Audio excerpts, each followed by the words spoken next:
கோயிலுக்கு போகிறோம், வழியில் நிறையா யாசம் எடுக்கிறவங்க இருக்காங்க.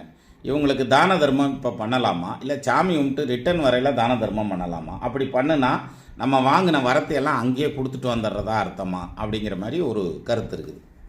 இந்த டவுட் நிறைய பேர்த்துக்கு இருக்கும். ஆனால் விஷயம் என்ன தெரியுமா, தானம் பண்ணுறதுன்னு முடிவு பண்ணிட்டா அது பகல் இரவு கோவில் வீடு வாசல் எதுவுமே பார்க்க வேண்டியதில்லை, இடம் பொருள் ஏவல் எதுவுமே பார்க்க வேண்டியதில்லை, மனசு மாறுறதுக்குள்ளே கொடுத்துடணும்.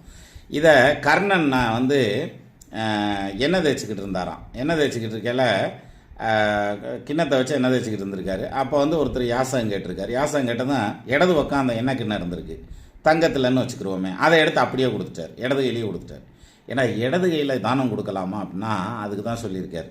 இந்த கையிலேருந்து இந்த கைக்கு மாற்றி இப்படி கொடுக்கறதுக்குள்ளே எனக்கு மனசு மாறிடக்கூடாது, அதனால் நினச்ச உடனே அடுத்த செகண்ட் அதை பண்ணிடணும், அதனால் டக்குன்னு தூக்கி கையில் கொடுத்துட்டேன் அப்படின்னு சொல்லி சொன்னாராம்.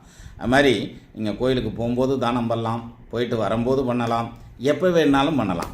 தானம் பண்ணணுங்கிற மனசு வந்தது பாருங்கள், அதுதான் உயர்வான உள்ளம். நீங்கள் எப்போனாலும் பண்ணுங்கள், உங்கள் வரம் எங்கேயும் போகாது, நீங்கள் வாங்கிட்டு வந்த வரம்.